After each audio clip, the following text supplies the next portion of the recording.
Before we dive in, a quick but important note. The information in this video is for educational and informational purposes only. I am not a financial advisor, and this presentation is not a substitute for professional career or financial advice. The career paths and income figures discussed are based on industry data and personal experience, but your results will always depend on your own effort, market conditions, and a little bit of luck. Always do your own research and consult with a professional. Forget Wall Street. The real money, the kind that builds generational wealth, is being made on Main Street. Not by opening a coffee shop, but by selling the building the coffee shop is in, and the office tower down the block, and the massive warehouse district by the airport. This is the world of commercial real estate investment sales, and it is, without a doubt, one of the most lucrative and misunderstood careers in the United States. I remember sitting in my college finance class, watching my peers grind away at financial models, all dreaming of a 2-year stint at Goldman Sachs that would chew them up and spit them out. I thought there has to be another way. A path to significant wealth that didn't involve staring at a Bloomberg terminal for 100 hours a week, trading abstract symbols on a screen. I wanted something tangible, something real. I wanted to be in the room where the deals actually happened, shaping the very skyline of the city I lived in. That's when I discovered this hidden world. A world of 9-figure transactions, handshake agreements, and commission checks that look like telephone numbers. A world where your success isn't determined by your Ivy League degree, but by your grit, your creativity, and your ability to connect with people. This is the world of the investment sales broker. And over the next 10 parts of this series, I am going to give you the complete, unfiltered blueprint to not just enter this world, but to dominate it. This isn't going to be high-level, fluffy advice. This is the deep dive tactical playbook I wish I had when I was starting out. We will cover everything: what the job actually is, who the key players are, how to break in with no experience, how to craft the perfect resume, how to crush the interviews, what you'll do your first year on the job, and most importantly, how you get paid. By the end of this series, you will know more about this career path than 99% of the people trying to get in. You will have a roadmap to a 7-figure income, and the freedom to build a life on your own terms. That's my promise to you. So let's start with the absolute foundation. What is a commercial real estate investment sales broker? Let's get one thing straight right now. This is not residential real estate. We are not selling single-family homes to mom and pop. We are not dealing with open houses and bake sales. An investment sales broker is a capital markets advisor whose product happens to be a physical building. Think of yourself as an investment banker for real estate. Your clients aren't individuals buying a place to live. They are sophisticated, often institutional, investors. We're talking about private equity funds, pension funds, insurance companies, foreign governments, and ultra-high net worth families. These are entities deploying tens or even hundreds of millions of dollars at a time. Your job is to stand in the middle of these massive capital flows. A client, say a pension fund that owns a 30-story office tower, will hire you to sell their asset. It's your job to understand that building better than anyone else on the planet. You need to analyze its financials, its lease agreements, its position in the market, and its potential for future growth. Then you package that story into a compelling investment narrative and run a highly structured, global marketing process to find the perfect buyer willing to pay the highest possible price. In return for this service, you earn a commission, a percentage of the final sale price. And that's where things get interesting.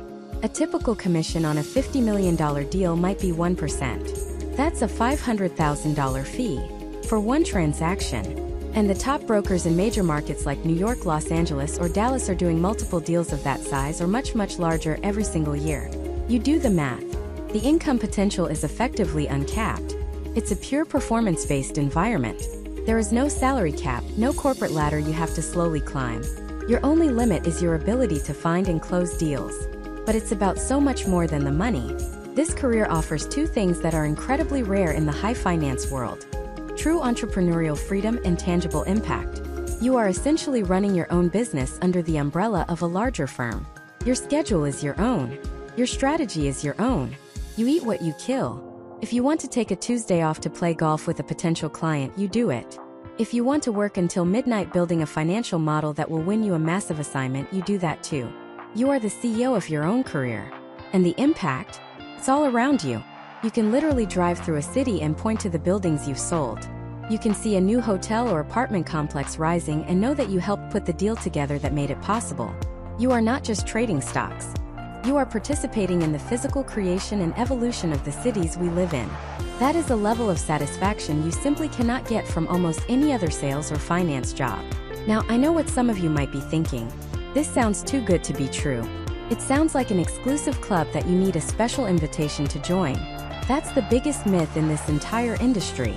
People believe you need a Wharton MBA, a father who's a real estate developer, or a $10 million trust fund to even get a seat at the table.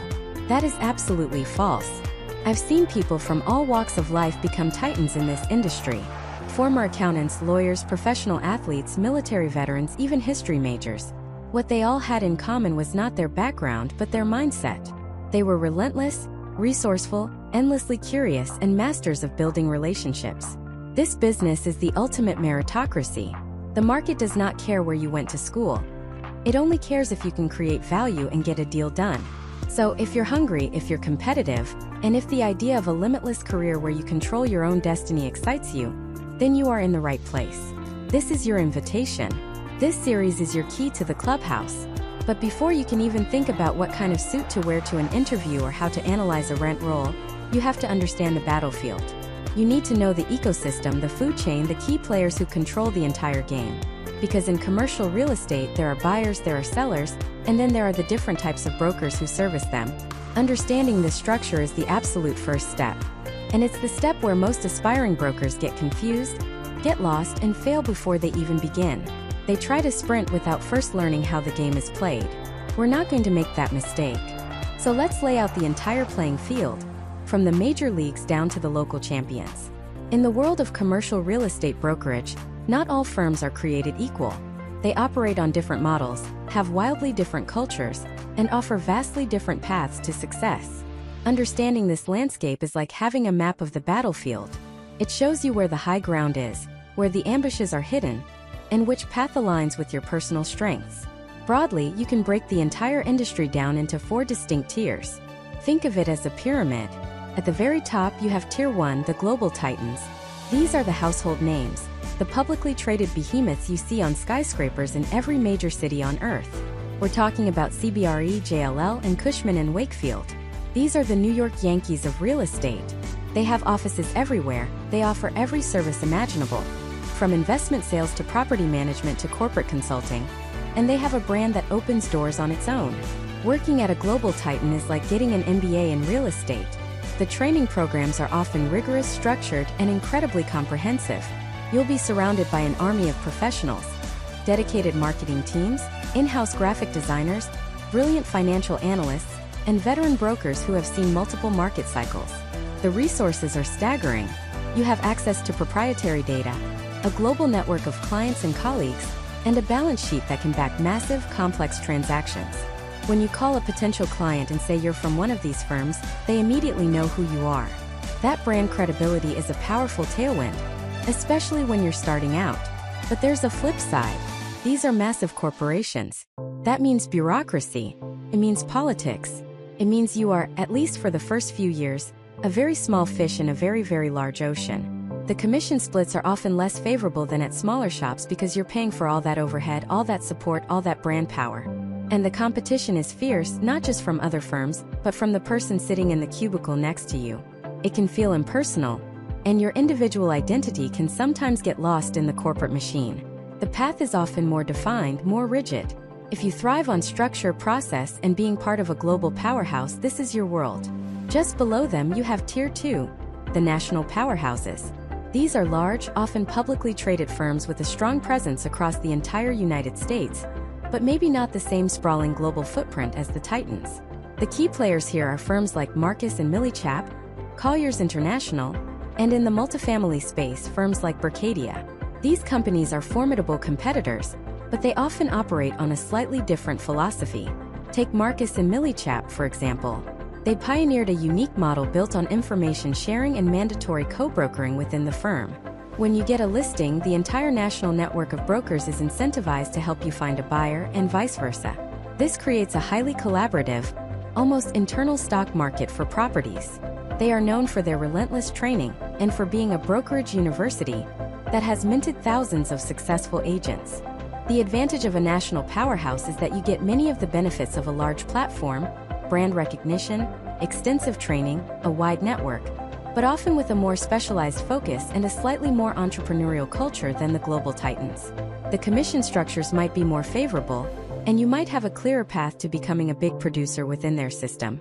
The downside is that you might not have the same one-stop shop, global service offering, and the brand, while strong, might not carry the exact same weight internationally as a JLL or CBRE. These firms are perfect for someone who wants the power of a big platform, but with a more focused, agent-centric culture.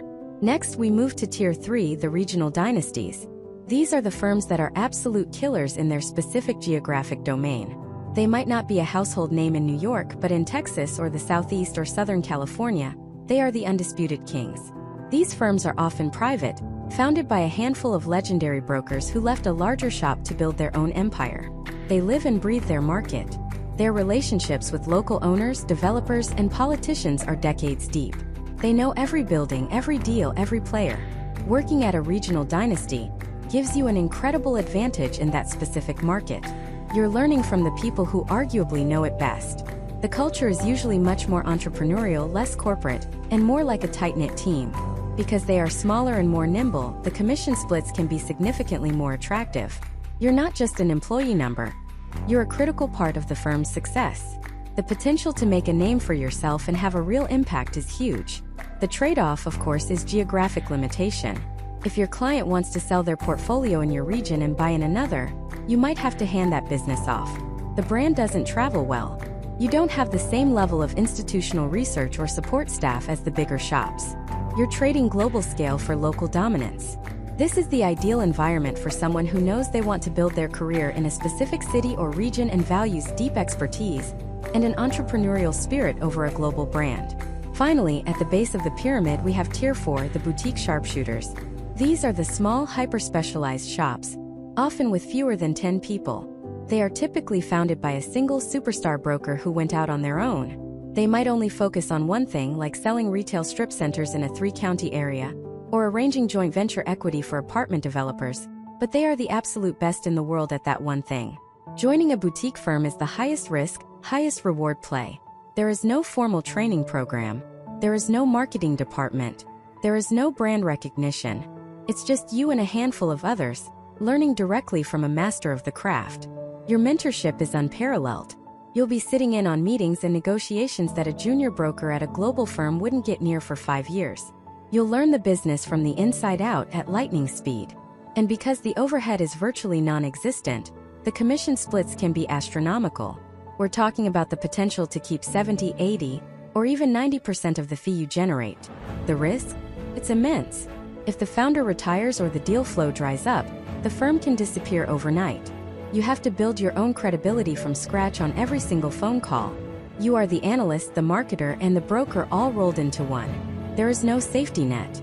This path is for the true entrepreneur, the person who is willing to bet on themselves completely, who values mentorship and earning potential above all else, and who isn't afraid to build something from the ground up. So those are the 4 tiers: the global titan, the national powerhouse, the regional dynasty, and the boutique sharpshooter. There is no single best option. The best option is the one that fits you. Are you a systems person who values structure in a global brand? Or are you a renegade who wants to learn at the feet of a master and build your own legacy? Answering that question honestly is the first most critical decision you will make in your career. It will determine your training, your network, your culture, and your ultimate financial trajectory. Now, once you've identified which of these models resonates with you, the next question becomes infinitely more important. How do you actually get in? How do you, with little to no experience, convince a top team at one of these firms to give you a shot? It's not about your resume. It's not about your GPA. It's about understanding and then demonstrating the one single trait that every single top broker is desperately looking for. It's the key that unlocks every door in this industry. And that trait, that single key, is a ferocious, almost primal sense of hunger. Not just ambition. Not just a desire to make money. I'm talking about a deep, instinctual, relentless drive to find and win business. It's the hunter instinct. Every top producer has it, and it's the only thing they truly care about in a new hire. Why? Because this isn't a job. It's a meritocracy built on a brutal, simple truth. You eat what you kill. This is a 100% commission environment. There are no safety nets. There is no base salary to cushion your fall. A senior broker who brings you onto their team is making a bet. They're betting their time, their resources, and their reputation on you. They are investing in you like a venture capitalist invests in a startup. And they need to see a return on that investment. They cannot afford to hire someone who needs to be told what to do. They cannot afford to hire someone who waits for a task list. They cannot afford to hire someone who needs their hand held. The commercial real estate world is a vast, dense jungle teeming with opportunities, but they are hidden. They are camouflaged. They require a hunter to track them, stalk them, and bring them down. The senior broker is the seasoned lion. They know the territory, they know the patterns of the prey.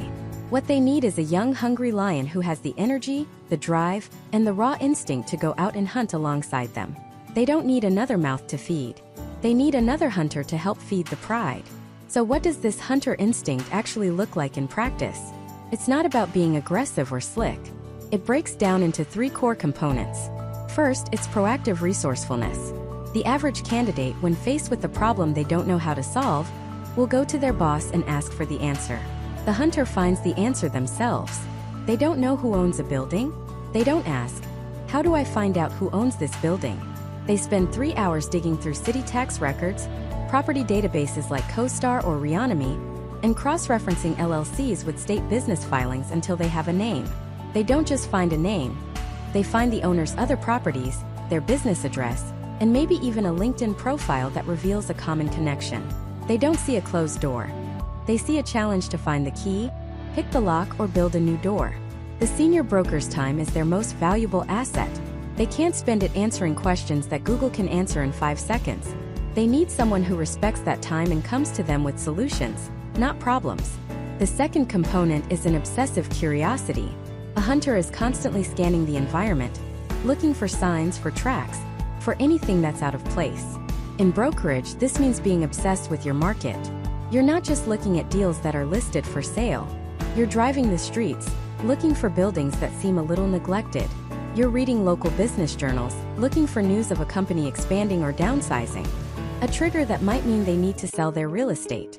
You're setting up alerts for zoning changes, infrastructure projects, anything that could create value and motivate an owner to sell.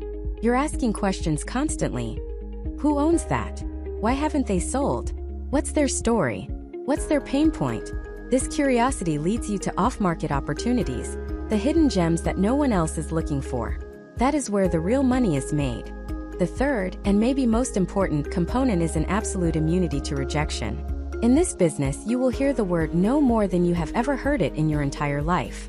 You will make 100 phone calls and get 99 hang-ups, voicemails, or flat-out rejections. The average person's ego can't handle that. Feels personal. It's demoralizing. They quit.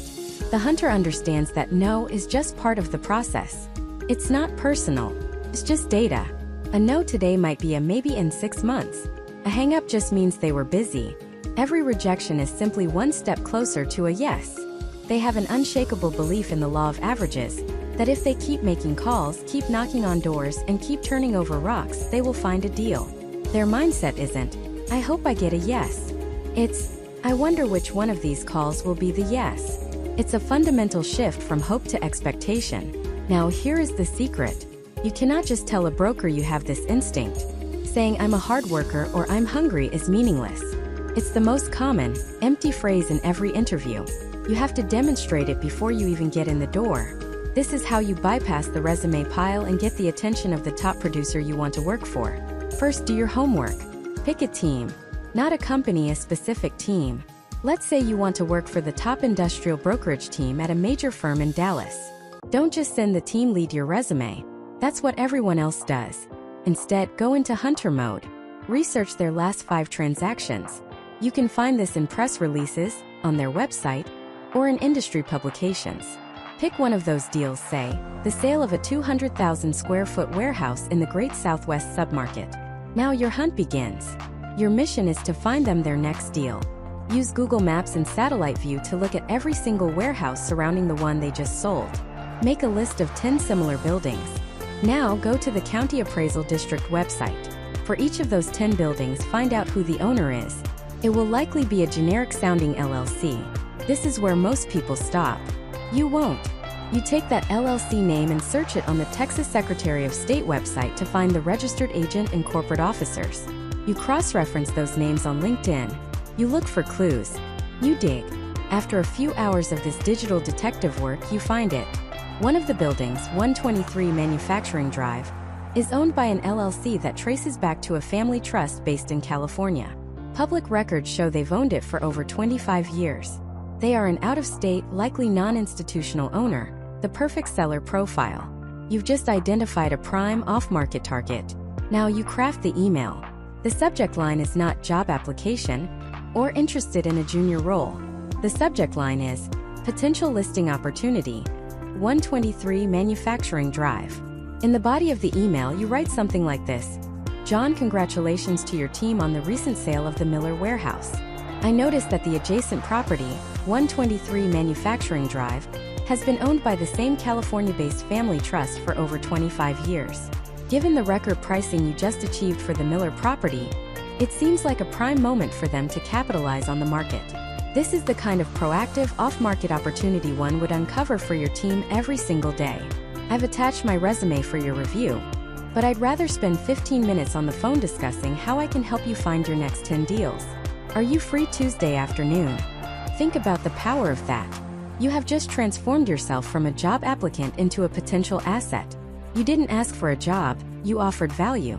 You didn't talk about your hunger. You demonstrated it. You showed them in the most tangible way possible that you have the hunter instinct. You did the work. You solved the puzzle. You brought them a potential kill. That email will get a response. It will cut through the noise of 100 other applicants who all have the same finance degree and the same 3.5 GPA. You've proven you understand the game before you're even on the field. This is how you get your shot. This approach is your master key. It bypasses HR, it bypasses the online application portal, and it puts you directly in front of the decision maker in a way that commands respect. You're no longer a kid asking for a chance. You're a peer presenting a business idea. But getting that first meeting is only half the battle. Once you're in the room, the real test begins. The interview for a brokerage role isn't like a corporate interview. It's a series of subtle psychological tests designed to expose your weaknesses and verify if your hunter instinct is real or just a well-crafted email. They will lay traps for you, and how you navigate them will determine everything. The first trap isn't even a question. It's the waiting room. They will make you wait. 10 minutes, 15, maybe 20. This isn't because they're busy. It's a test. Are you fidgeting? Are you staring at your phone, scrolling through social media like a nervous teenager? Or are you calm, observing, maybe even reading the Wall Street Journal or an industry publication you brought with you?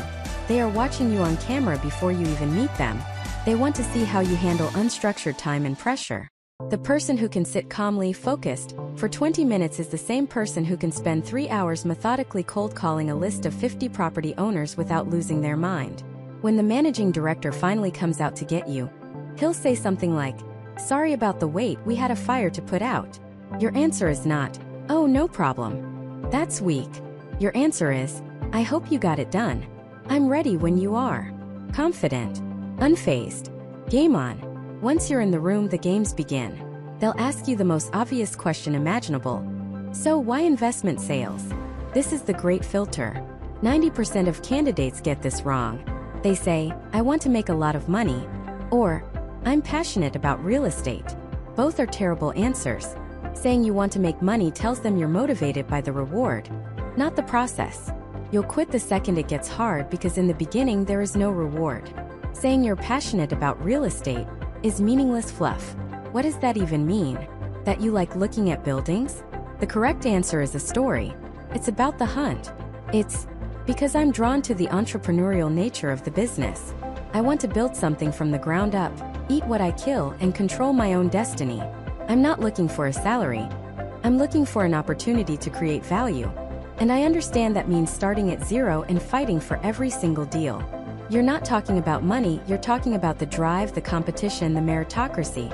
You're telling them you're a predator, not a zookeeper. Next, they will test your grit. They will try to find your breaking point. The question will sound innocent. Tell me about a time you failed. Or, what's the most difficult thing you've ever accomplished? This is not the time to talk about the B+ you got in a college class. They are digging for true adversity. Did you work 3 jobs to pay your way through school? Talk about that. Did you get cut from a sports team and then train relentlessly for a year to make it back? Talk about that. Did you start a small business that went under and have to call your investors and tell them their money was gone? That's pure gold. They don't care about the failure itself. They care about the moment after the failure. What did you do when you got knocked down? Did you stay on the mat? Or did you get back up, spit out a tooth, and get back in the fight? They are hiring for resilience. They know this job will punch you in the face every single day for the first 3 years. They need to know you won't just survive it. You'll get stronger because of it. Your story of failure must end with a lesson learned and a clear demonstration of your unbreakable will to succeed. Then comes the moment of truth. The role play. The senior broker might lean back, slide a pen across the table and say the 5 words every salesperson dreads. Sell me this pen. If you start talking about the pen, its sleek design, the quality of its ink, its ergonomic grip, you've already lost. They've just confirmed you're an amateur. A product pusher. A broker doesn't sell a product. They solve a problem. The pro picks up the pen, looks the broker in the eye and starts asking questions. How long have you been in the market for a new pen? What are the most important features you look for? What are you using now, and what don't you like about it? You're not selling, you're diagnosing. You're finding the pain. After a few questions, you create the problem he didn't even know he had. You say, so it sounds like you're signing multi-million-dollar contracts with a cheap plastic pen that could run out of ink at any moment. That doesn't seem to reflect the quality of the deals you're doing, does it? Now you've created a need. Then, and only then, do you present the pen as the solution. It's not about the pen. It's about demonstrating that you understand the psychology of sales. Qualify the prospect, identify the need, create urgency, and then provide the solution. They also need to know you have the horsepower to hang. They'll hit you with a quick math problem. No calculator, no spreadsheet. Just you and the pressure. All right, quick. You've got a 100-unit apartment building. Rents are $2,000 a month. Vacancy is 5%. Expenses are 40% of EGI. It's a 6 cap market. What's it worth? They don't expect you to get the number down to the penny. They want to see how you think. Can you process information under pressure? Can you lay out a logical path? You talk it out. Okay, 100 units at $2,000 a month is $200,000 a month, so that's $2.4 million a year in potential income. 5% vacancy on that is $120,000, so our effective gross income is $2,280,000. 40% of that for expenses is, call it $900,000, so our net operating income is around $1.4 million. Divide that by a 0.06 cap rate, it's going to be somewhere in the low $23 million range. Your process was clean. Your logic was sound. You were calm. You passed. The guy who freezes up, who stumbles over the numbers, he's the same guy who's going to freeze up on a call with a sophisticated client when they ask him a tough question. He's out. Finally, they probe beyond the resume. They want to know who you really are. What do you do for fun? If your answer is, I like to hang out with friends and watch Netflix, you're done. Remember, they are hiring a very specific archetype. Your hobby should reflect that. Are you a competitive athlete? A marathon runner? A chess player? A poker player? These things signal discipline, strategic thinking, and a comfort with risk and competition. They want to see that your drive isn't just a 9-to-5 persona. It's baked into your DNA. They're not just hiring an analyst. They're making a multi-year bet on a future partner. They need to know you have the engine to get there. As the interview winds down, you have one final test. They'll ask, do you have any questions for us? The weak candidate asks about vacation time or work-life balance.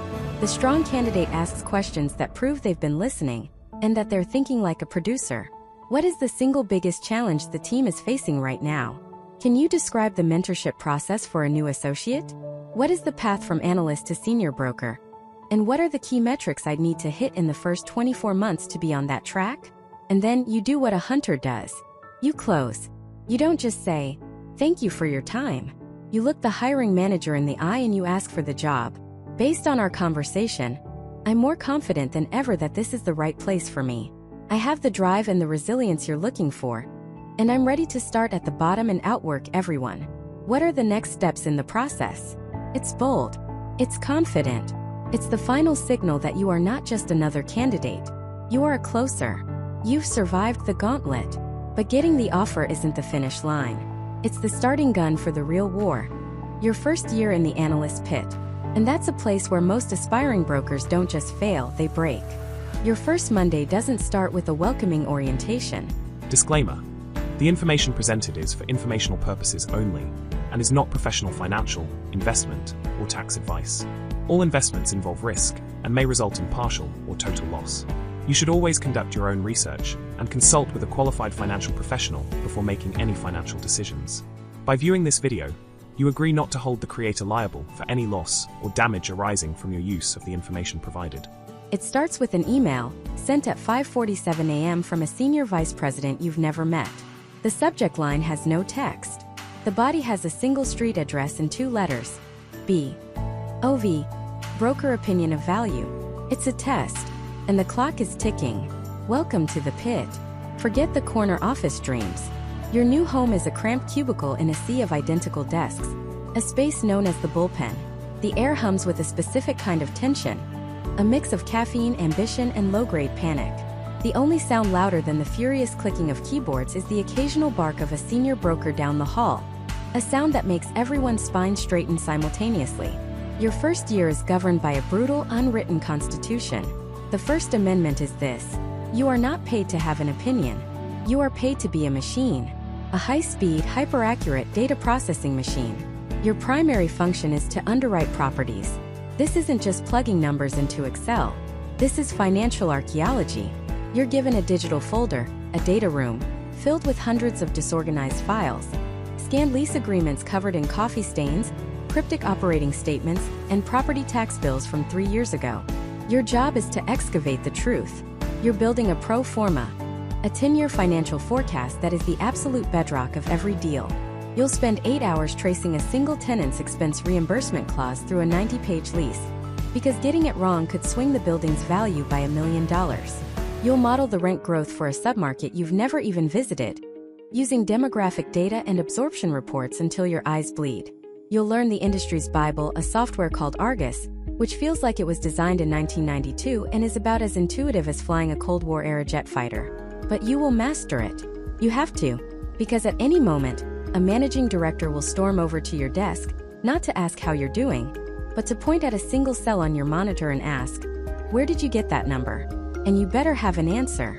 Not just an answer, but a source, a cross-reference, and a justification. Because he's not just asking about a number. He's asking if he can trust you with his client's $200 million asset. He's asking if you belong here. One wrong assumption, one misplaced decimal, and the entire house of cards collapses. I saw a first-year analyst miss a co-tenancy clause for a major anchor tenant in a retail center. The clause stated that if the anchor tenant left, several smaller tenants could either terminate their leases or have their rent cut in half. The analyst modeled the anchor tenant's lease as is, assuming they'd stay. He presented his valuation, let's say $50 million. The team went out, pitched the owner, and won the assignment based on that number. 2 weeks later, the anchor tenant announced they were leaving. The real value wasn't $50 million. It was closer to 35. The client was furious. The firm looked incompetent. The analyst was gone by the end of the week. No second chances. The pit is a self-cleaning oven. If you survive the underwriting gauntlet, you graduate to your second function: creating the offering memorandum, or the book. This is the glossy 100-page marketing Bible that turns a collection of steel, glass, and concrete into a compelling investment thesis. And your senior brokers treat its creation with the same reverence as the writing of scripture. Every word, every photo, every chart is scrutinized to the point of absurdity. You'll spend an entire day arguing with a graphic designer over the precise shade of blue to use in a pie chart. You'll write and rewrite the market overview a dozen times because the vice president thinks your description of the local economy lacks pizzazz. You will find yourself on Google Earth at 3 a.m., trying to get the perfect aerial screenshot that hides the dilapidated building next door. You are a storyteller, a data visualizer, and a professional wordsmith, all while running on 4 hours of sleep and a diet of stale coffee and takeout. And the revisions are relentless. You'll send a draft to the team at midnight, feeling a brief flicker of accomplishment. You'll wake up to a version covered in so many redline comments and track changes it looks like a crime scene. A senior broker decided at 2 a.m. that the entire narrative should be reframed. Another one wants all the financial charts redone. And the client needs to see a new draft by noon. There is no such thing as done. There is only due. This brings us to the third and most soul-crushing reality of the analyst year. The culture. It's an environment of extreme Darwinian pressure. It's not collaborative, it's competitive. The analyst sitting next to you isn't your friend. They are your direct competition for the one associate promotion that might open up next year. Praise is non-existent. The expectation is perfection. Doing your job flawlessly doesn't earn you a thank you. It just means you get to keep your job for another day. The only feedback you get is when you mess up. And then there's FaceTime. The work might be done, your models might be perfect, your book might be sent to the printer. But you don't leave. You never ever leave before the person who signs your paycheck. So you sit there. You pretend to work. You refresh market news, you organize your desktop folders, you do anything to look busy waiting for the signal, the moment the senior broker slings his jacket over his shoulder. Only then is the day officially over. Could be 7 p.m. Could be 11 p.m. This is how you break. It's not one single event. It's a death by 1,000 paper cuts. It's the chronic sleep deprivation that makes simple math feel like quantum physics. It's the social life that withers and dies because you've canceled on your friends for the 10th Friday in a row. It's the constant, gnawing fear that the next mistake you make will be your last. You see people snap. They get quiet. They stop caring about the details. Their work gets sloppy. And then one day their desk is empty. No goodbyes, no farewell email. They're just gone. Erased. The analyst program at a top brokerage firm is not designed to nurture you. It is designed to find your breaking point. It is a crucible designed to burn away every ounce of weakness, hesitation, and mediocrity. It's a filtration system. Most people are filtered out. They quit, they burn out, or they're fired. They go on to have perfectly fine careers in asset management or corporate real estate, where the hours are better and the pressure is less acute. But for the few who survive, the ones who can handle the pressure, who learn to love the grind, who develop an almost pathological attention to detail, something remarkable happens. This brutal process isn't random hazing. It's an anvil. It's forging a specific type of professional. And after a year or two in the fire, you stop being just a number cruncher. You start to see the deals not as spreadsheets but as stories. You start to think like the principals, like the investors. You start to become the one thing the entire system is built to create, a killer. And when I say killer, I don't mean some Wall Street psycho in a suit. I mean someone who can kill a deal. Not in the sense of destroying it, but in the sense of closing it, dominating it. Someone who can walk into a room, read the subtle cues, understand the unspoken fears and desires of both the buyer and the seller, and orchestrate a transaction that nobody else could. It's the difference between playing chess and just moving the pieces around. The analyst knows the rules of how each piece moves. The killer sees the whole board 10 moves ahead. They see the human opponent across from them. They understand that real estate isn't just about cap rates and net operating income. It's about ego, it's about ambition, it's about family legacies and corporate empires. It's deeply, fundamentally human. And once you start to see the business this way, you arrive at the single most important crossroads of your entire career. This is the moment of truth. After 2, maybe 3 years of grinding it out as an analyst, you've earned your stripes. You've underwritten hundreds of deals. You know the market better than your own neighborhood. You can smell a bad assumption in a pro forma from a mile away. You have proven your value. And now you have a choice. The team sees your potential. The senior brokers, the ones whose names are on the door, they pull you aside. And they lay out 2 paths. Path 1 is the up and out route. They tell you, you're brilliant. You're one of the best analysts we've ever had. We have friends at all the top private equity shops, the REITs, the family offices. We'll make a call. You can go to the buy side. You'll get a fat salary, a nice bonus, a clear corporate ladder. You'll be one of the principals you've been modeling deals for all this time. It's a great life. Safe. Prestigious. And for many, this is the right choice. It's the culmination of the analyst's grind. You take your hard-earned technical skills and you go become the client. But then they offer you path 2. And they say it with a different tone in their voice. A little quieter. More intense. They look you in the eye and say, or you could stay here. You could cross the aisle. You could become one of us. They're offering you a shot at becoming a producer, a broker. And this is where the blood drains from your face. Because they're not offering you a promotion. They're offering you a demotion with a lottery ticket attached. They're offering to take you off your comfortable 6-figure salary and put you on 100% commission. Let me repeat that so it sinks in. 100% commission. You go from a guaranteed paycheck every 2 weeks to a future of absolute, terrifying uncertainty. Your income drops to zero. Not a small base salary. Not a draw against future commissions. Zero. You don't eat unless you kill. This is the great filter. This is what separates the people who like the idea of real estate from the people who are true believers. All your friends who went to work at Goldman Sachs or Blackstone are getting their year-end bonuses and buying new cars. You're looking at your savings account, calculating how many months of rent you have left before you're sleeping on your parents' couch. It is a monumental leap of faith. It's a bet on yourself against the entire world. And most people rationally do not take it. They take path one. They go to the buy side and they have great careers. But some of us are just wired differently. Some of us hear that offer and we don't feel fear. We feel a spark. We see the terrifying void of a $0 income, but on the other side of that void, we see unlimited potential. We see freedom. We see a chance to build something that is truly our own. And if you take that leap, your life changes overnight. You are no longer the star analyst. You are the junior broker, the rookie, the bottom of the food chain. Your job title might say associate, but your real job is chief cold caller. Your weapon is no longer a complex Excel model.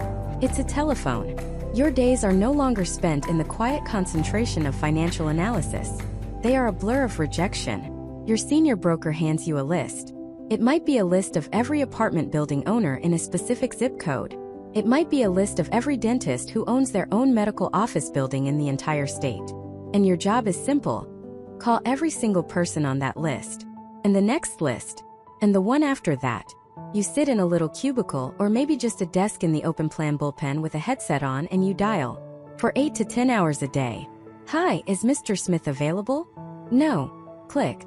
Hi, my name is. Not interested. Click. Hi, I'm calling about your property at 123 Main Street. Who is this? How did you get this number? Don't ever call me again. Click. You get yelled at. You get hung up on. You get gatekept by assistants who are masters of deflection.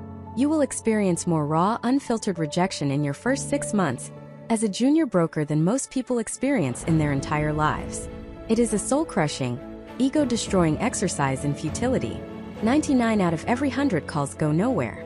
But your job is to find that one call. That one person who says, you know what, kid? Funny you should call. I was just thinking about selling. That one call is the drop of water in the desert. Is the signal that you might actually survive. Because in between those hundreds of calls, you're doing everything else. You're getting coffee. You're making copies. You're driving the senior broker to a meeting and waiting in the car. You're putting together marketing books, which feels like a cruel joke because you used to be the one analyzing these books, and now you're just the guy choosing the font and making sure the photos are high resolution. You are paying your dues all over again, but this time you're not getting paid. You are investing your time, your energy, and your rapidly dwindling savings into an apprenticeship. You're learning the other side of the business. Not the numbers, but the nuance. You're not just listening to the senior brokers on the phone. You're studying them. You're learning how they handle objections, how they build rapport with a complete stranger in 30 seconds, how they can turn a hostile no into a curious maybe, how they tell a story. Because that's what a great broker is. A storyteller. They don't sell a building. They sell a future. They sell a solution to a problem the owner didn't even know they had. They sell a vision of what that capital locked up in their property could become. A secure retirement. A new business venture.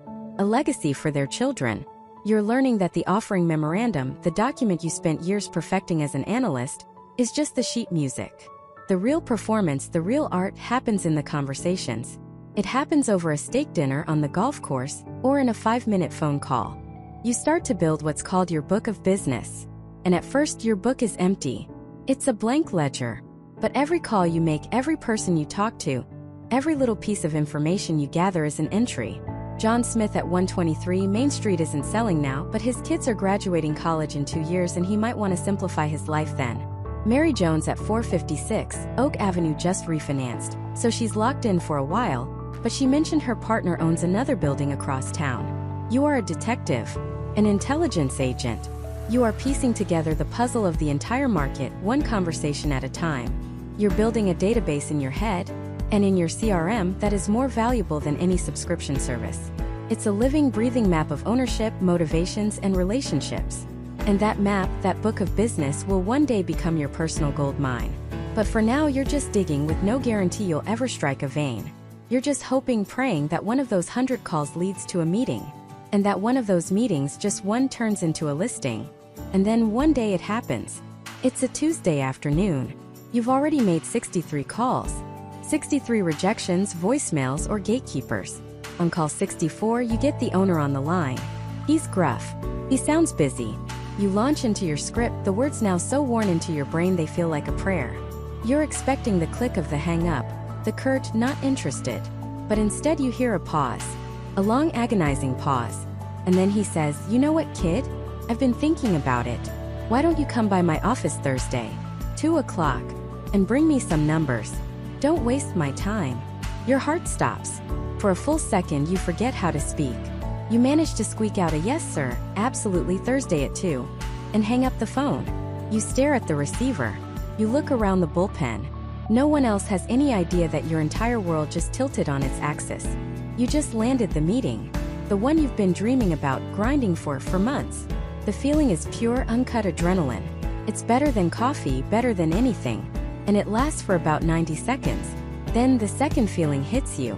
Pure, unadulterated terror. Because now, you actually have to deliver. You have to walk into that man's office, look him in the eye, and convince him to trust you. A rookie with zero track record, with his $10 million asset. An asset that probably represents his life's work. The next 48 hours are a blur. You don't sleep. You live on stale pizza and caffeine. You become an expert on a submarket you barely knew existed. You're pulling every rent comp, every sales comp, every demographic report you can get your hands on. You're building a financial model from scratch, projecting cash flows, running sensitivity analyses. You're creating what's called a broker opinion of value, or a BOV. This isn't just a number you pull out of thin air. This is your thesis. It's a 100-page book that tells the story of this one building. Its past, its present, and the future you believe you can sell to an investor. Your senior broker, the one who's been riding you for weeks, suddenly becomes your best friend. He's looking over your shoulder, redlining your assumptions, grilling you with questions. Why did you use that cap rate? Did you account for the roof replacement in year 3? What's the credit on that anchor tenant? He's not just helping you, he's stress testing you. He knows that the owner will ask these same questions, but with 10 times the intensity. He's preparing you for battle. Thursday comes. You've practiced your presentation in the mirror a dozen times. You're wearing your one good suit, the one that feels like a Halloween costume. You walk into the owner's office. It's not a slick downtown high-rise. It's a modest office behind one of his warehouses. The owner is an older guy, maybe late 60s, with hands that look like they've seen real work. He doesn't smile. He just points to a chair and says, "All right, kid. You've got 30 minutes. Show me what you got." And you begin. Your voice cracks on the first sentence. Your hands are shaking so badly you can barely click through the presentation on your laptop. You talk about the market, the comps, the numbers. He just sits there, stone-faced, staring at you. Not at the screen, at you. He's not just evaluating your analysis. He's evaluating your character. He's trying to figure out if you're a shark or just a kid in a cheap suit. You get to the end, to the slide with the big number on it. Your valuation. The number you've spent the last 2 days agonizing over. You say the words. And that's why we believe a realistic market value for the property is $9.75 million. Silence. Crushing, deafening silence. He just leans back in his chair, stroking his chin. Feels like an eternity. Then he leans forward. "That's a hell of a lot lower than what the guys at Cushman told me last year." Your blood runs cold. This is it. The objection. The moment of truth. Everything you've prepared for. You take a breath, remembering what your mentor told you. Acknowledge, respond, pivot. "I understand, sir. And a year ago they might have been right. But let me show you the 3 properties that have traded in this submarket in the last 90 days. They all traded at a higher cap rate, reflecting the recent shift in interest rates. We're not pricing for last year's market. We're pricing to create a competitive bidding environment in today's market. We want to sell your property, not just list it." You walk him through the comps again, this time with a newfound confidence. You're not just reciting facts anymore. You're making an argument. You're showing him you've done the work. You believe in your number and you can defend it. He listens. He asks a few more tough questions. You answer them.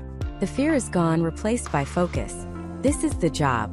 It's not the calls. It's not the spreadsheets. It's this, the human connection, the transfer of trust.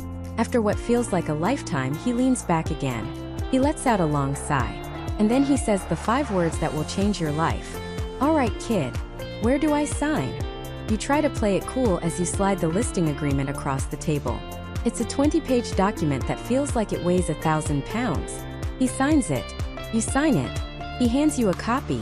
You shake his calloused hand, walk out of his office, get into your 10-year-old car, and for the first time in your career, you let out a guttural scream of pure, unadulterated victory. You have a listing. You are no longer a trainee. You are a broker. That story, or some version of it, is the crucible every single successful broker goes through. It's the moment you transition from theory to practice. And it's built on 2 fundamental pillars: competence and confidence. The competence is the BOV. It's the underwriting. It's knowing your market cold.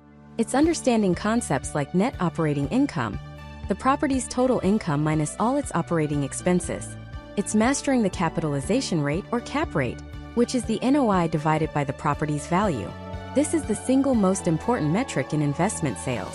A lower cap rate means a higher price, and a higher cap rate means a lower price.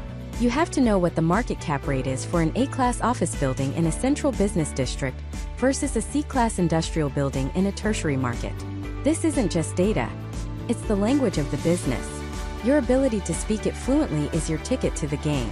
But competence is only half the battle. Plenty of smart people wash out of this business because they lack the second pillar, confidence.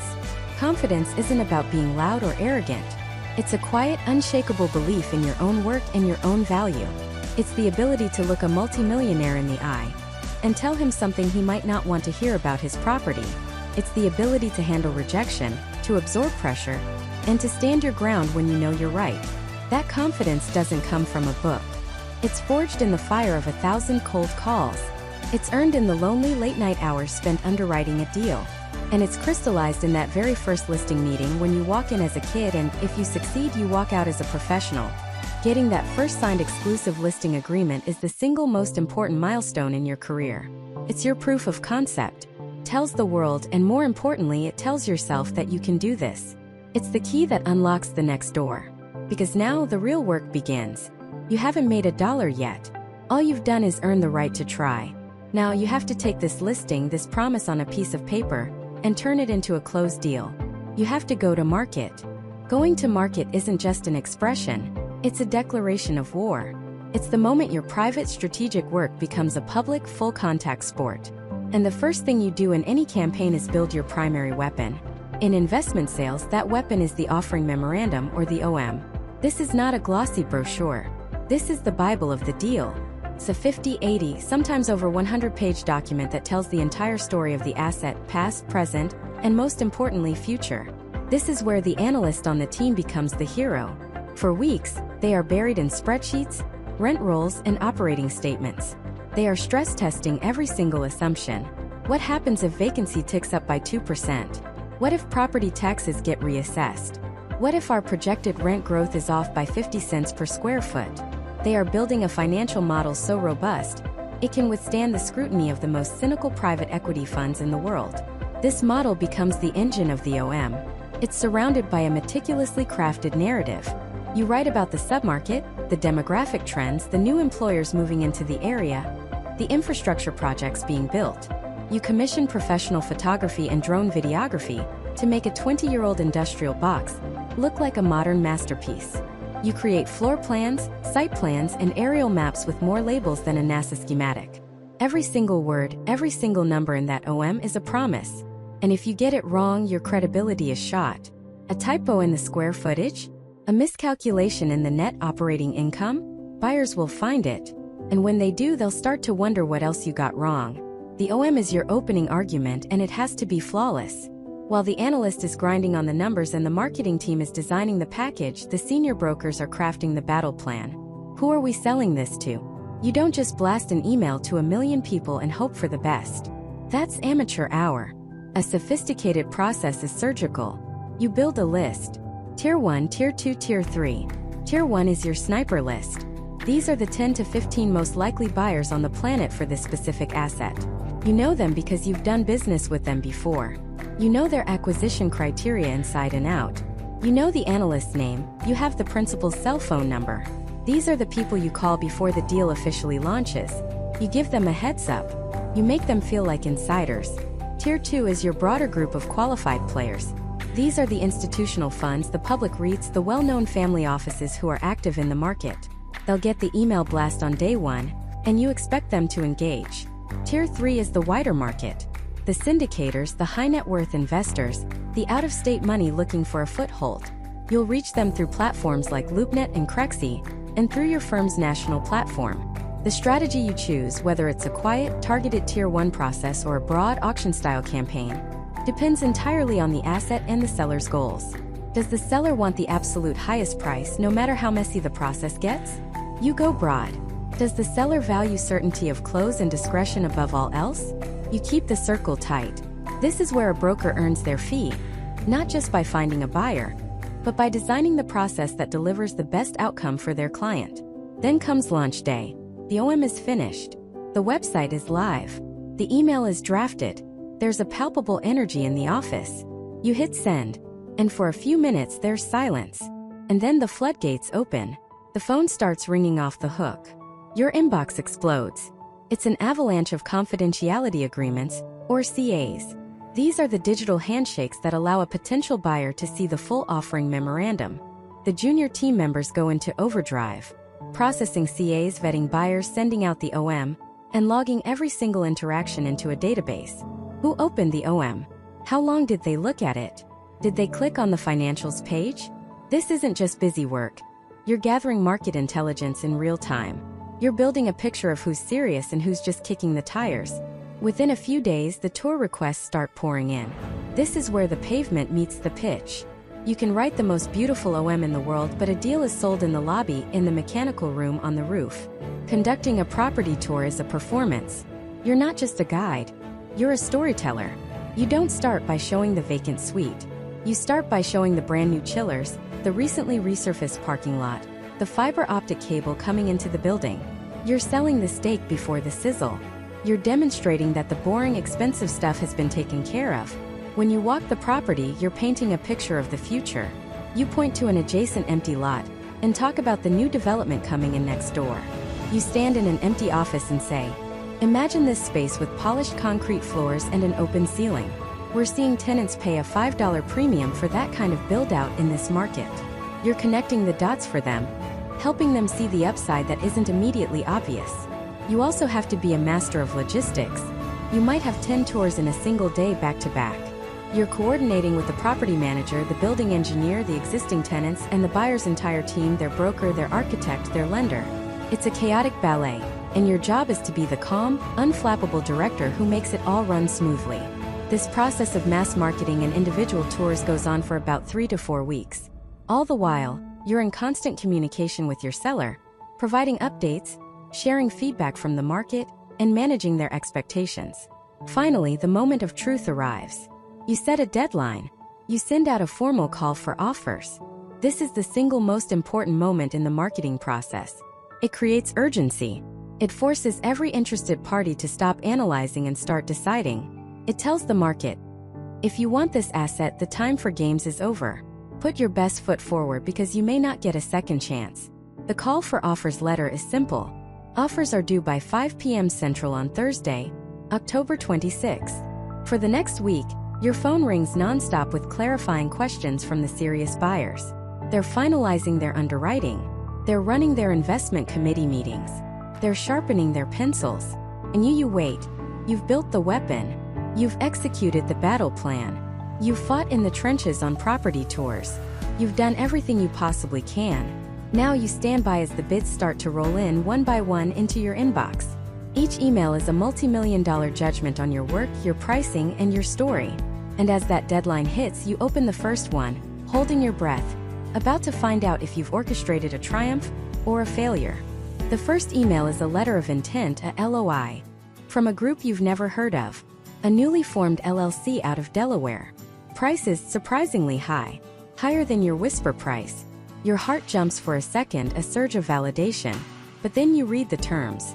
90 days for due diligence. A financing contingency as wide as the Grand Canyon. A laughable $10,000 deposit that only goes hard. Disclaimer. The information presented is for informational purposes only and is not professional financial, investment, or tax advice. All investments involve risk and may result in partial or total loss.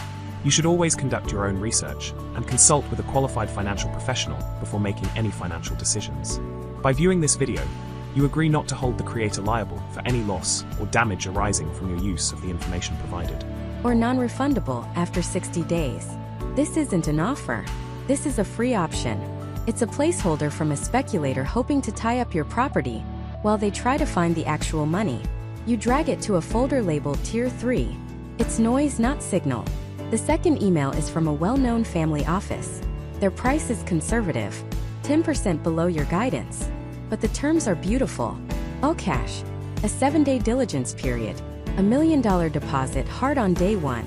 This is a real buyer. They're not playing games. They know the asset, they know the market, and this is what they believe it's worth. You respect the offer, but the price just isn't there. You move it to the Tier 2 folder. A solid backup, a floor for your process, but not the winner. Then you open the third. It's from the big private equity fund. The one you knew would be a player. The price is right in the zone. Strong, aggressive, but believable. Their terms are tight. 30 days of diligence. A $2 million hard deposit. They've even attached a letter from their lender showing they have the financing lined up. This is a signal. This is a contender. This goes straight into the Tier 1 folder. For the next hour, this is your entire world. Opening, reading, analyzing, and sorting. Each LOI is a puzzle. Who is this buyer? What's their track record? Are they a retrader? Known for bidding high and then trying to hammer the price down during diligence over some phantom issue? Or are they a closer? A group whose word is their bond? The price is just one variable in a complex equation of certainty and risk. Your analyst is frantically populating a spreadsheet, the bid matrix. It's the holy text of this entire process. Down the left column, the names of every group that submitted an offer. Across the top, the critical deal points. Purchase price. Price per square foot. Deposit amount. Due diligence period. Closing date. Financing contingency. Each cell is filled, creating a panoramic snapshot of the market's response. And it's never as simple as sorting by the highest price. The rookie broker looks at the top number and declares a winner. The veteran looks at the whole picture. That highest offer from the unknown LLC? It's an illusion. The probability of it closing is near zero. The real art is in weighing price against certainty. How much is a guaranteed close worth? Is it worth taking $500,000 less to go with the all-cash family office who will close in 2 weeks? No questions asked? Or do you risk it all for the higher price from the private equity fund, knowing they will bring in an army of engineers and lawyers to try and find a reason to lower the price? This is where you earn your fee. Not just in marketing but in counsel. You get on the phone with your client, the seller. You don't just email them the spreadsheet. That's malpractice. You walk them through the story the matrix is telling. You explain the nuances. Look, you say, buyer A has the highest price, but I've done 3 deals with them before. They retrade every single time. It's part of their business model. They'll get you to the altar and then demand a 10% discount the day before the wedding. Buyer B is $700,000 lower, but they're a public REIT. When they say they're closing, the check is in the mail. Their board has already approved it. There is zero execution risk. You're a strategist, a psychologist. You're managing your client's greed and fear. You're translating the coded language of the market into a clear, actionable recommendation. The seller naturally is mesmerized by the highest number. It's your job to ground them in reality, to remind them that a deal isn't a deal until the money is in the bank. After dissecting every offer, a strategy emerges. You have 3, maybe 4 truly viable contenders in Tier 1. They're all clustered around a similar price point, but with slightly different terms. The market has spoken and it has established a value range. But you know there's more in the tank. These are first-round offers. They're opening bids. No one puts their absolute best foot forward on the first go. So you make a decision. You're going to a best and final round. This is the pressure cooker. You pick up the phone and call the broker for the private equity fund. You tell them, listen, you guys are in the game. We appreciate the strong offer. But you're not alone. We have multiple offers right there with you, and frankly a couple with better terms. We're giving a few select groups one last opportunity to put your absolute best offer on the table. We need it in writing by 5 p.m. tomorrow. And I mean your best offer. There are no more rounds after this. This is for all the marbles. You have that same conversation with the other 2 or 3 groups in the top tier. You're honest but firm. You create a powerful sense of scarcity and competition. You've just turned a simple sale into a high-stakes auction. Each of those buyers now has to go back to their investment committee and have a very real, very difficult conversation. How badly do they want this building? Are they willing to stretch? Are they willing to waive that last contingency to look more attractive? You've set the stage for the final act. You've stoked the competitive fires. And in doing so, you've put yourself and your commission in a precarious position. If you play it right, you'll drive the price up by another $1 million and look like a hero. But if you misread the buyers, if you push too hard, you risk alienating them all. They could call your bluff, pull their offers, and the entire deal could collapse, leaving you with nothing but a massive marketing bill and a very angry client. The next 24 hours will feel like a lifetime. You've thrown the gauntlet down.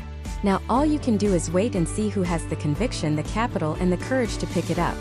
The first few hours are the worst. It's a deafening silence, punctuated only by the sound of your own breathing and the frantic drumbeat of your heart. You refresh your email for the 100th time. Nothing. You check your phone for missed calls. Nothing. The confidence you projected just yesterday starts to feel like cheap bravado. A cold knot of dread tightens in your stomach. What if no one shows up? What if you read the market completely wrong? What if the client's entire marketing budget was just incinerated on your hubris? Every minute that ticks by is an indictment. You start to question everything: the pricing, the timing, the story you told. This is the lonely, terrifying valley between the battle cry and the clash of swords. Then it happens. An email notification chimes, shattering the silence. It's the first offer. You hold your breath as you open the attachment, and your heart sinks. It's a lowball. A predatory, opportunistic number from a group known for throwing mud at the wall to see what sticks. It's almost insulting. For a moment you feel a flash of anger, then a wave of despair. Is this it? Is this the best the market can do? You forward it to the client with a carefully worded note. First offer received. As expected, it's from a bottom feeder. This is just noise. The real players are still positioning. Stay patient. You hope you sound more convincing than you feel. An hour later, another email. And another. Then your phone rings. It's a broker from a rival shop, asking a series of hyper-specific questions about the tenant leases. They're digging deep. It's a good sign. The trickle is turning into a stream. By midday you have 5 offers. By the end of the day you have 12. The office, once a silent tomb of anxiety, is now a buzzing hive of activity. You're not just a broker anymore. You're an air traffic controller, guiding a dozen different aircraft, all trying to land on the same runway at the same time. Now the real work begins. This is where a spreadsheet jockey becomes an advisor, and where a salesperson becomes a strategist. You build a matrix, a bid board, that becomes your Bible for the next 72 hours. Down the left column, the names of all 12 bidding groups. Across the top, the critical deal points, price of course. But that's just the beginning. What's the size of their non-refundable deposit? How long a due diligence period are they asking for? Is their equity committed? Or are they still raising money? Who is their lender? Have they closed a deal of this size in the last year? Are they asking for any seller financing or special concessions? You see, the highest price is often attached to the most risk. The rookie broker gets mesmerized by the biggest number. The veteran broker looks for the highest certainty. A deal that doesn't close is worth nothing. You spend hours on the phone, not selling but interrogating. You're a detective, sniffing out weakness and bluffing. You call the lenders they listed to confirm their financing is real. You call brokers in other markets to ask about their reputation. Are they notorious for retrading, for agreeing to a price and then trying to demand a discount right before the closing? You're not just evaluating offers, you're evaluating people. You're judging character. After 2 days of this intense vetting, you and your client have narrowed the field down to the top 4 contenders. The numbers are clustered tightly together. Now you enter the endgame. You call each of the 4 groups. The conversation is identical, a carefully rehearsed script. Thank you for your proposal. You are in a very competitive situation. The seller appreciates your offer and would like to invite you to submit your best and final offer. There will be no further rounds of negotiation. We need your absolute highest price in your best possible terms. You have until 5 p.m. tomorrow. Good luck. You hang up the phone. You've just poured gasoline on the fire. You've created a four-way auction where each bidder knows they're just a hair's breadth away from winning. But they don't know who they're bidding against. It's a masterclass in psychological leverage. The next 24 hours are a blur of frantic phone calls and revised financial models from the bidders. They're sharpening their pencils, pushing their investment committees, trying to find that last extra dollar that will put them over the top. The 5 p.m. deadline hits. The final offers are in. You update your bid matrix one last time. 2 of the groups came up modestly. 1 of them didn't move at all. But one group swung for the fences. They not only raised their price significantly, putting them millions ahead of the pack, but they also agreed to a massive, non-refundable deposit on day 1 and a lightning-fast 30-day close. They want the deal, and they're putting their money where their mouth is. There's no doubt. They are the buyer. You schedule a call with your client. You walk them through the final matrix, explaining not just the winning price, but the certainty that comes with it. You've taken them from a world of abstract value to a concrete, binding offer from a credible, vetted buyer. You hear the relief and excitement in their voice. Let's do it, they say. Draw up the contract. The weeks that follow are a whirlwind of legal negotiations, property inspections, and financing approvals. It's a high-wire act of managing lawyers, engineers, and bankers, ensuring no one drops the ball. And then the day comes. Closing day. You're sitting at a massive conference room table. Documents are signed, wires are confirmed, and hands are shaken. The deal is done. You've taken an illiquid billion-dollar asset and through sheer force of will, strategy, and a relentless market-making process, you've converted it into cash. A week later, a wire hits your company's bank account. Your commission. Let's do the math. A $100 million sale. A 1% fee is $1 million. Your firm might take 50% of that. That leaves you with $500,000 from one transaction. A transaction that took 6 months from start to finish. You stare at the number. It's not just money. It's a scorecard. It's proof. It's the tangible result of all the cold calls, the late nights, the gut-wrenching stress, and the strategic gambles. But here's the secret no one tells you. The check is incredible. Changes your life. But it's not the ultimate prize. The real prize is the quiet satisfaction of knowing you are one of the few people on the planet who can orchestrate a deal of this magnitude. It's the thrill of standing in the heart of a city, looking up at a skyscraper, and knowing you played a role in its story. It's the respect you earn not just from your clients, but from your fiercest competitors. This career is not a job. It is a crucible. It will test your resolve, your intellect, and your emotional fortitude in ways you cannot imagine. It will demand everything you have. But if you have the hunger, if you have the discipline, and if you can learn to love the process, the hunt, the strategy, the fight, then the rewards are beyond measure. You're not just selling buildings. You are a market maker, a capital advisor, a confidant to the wealthiest and most sophisticated investors in the world. You are shaping the very skyline of the cities we live in. And that is a legacy that can't be deposited in a bank. That is a legacy written in steel, glass, and concrete. Disclaimer. The information presented is for informational purposes only and is not professional financial, investment, or tax advice. All investments involve risk and may result in partial or total loss. You should always conduct your own research and consult with a qualified financial professional before making any financial decisions. By viewing this video, you agree not to hold the creator liable for any loss or damage arising from your use of the information provided.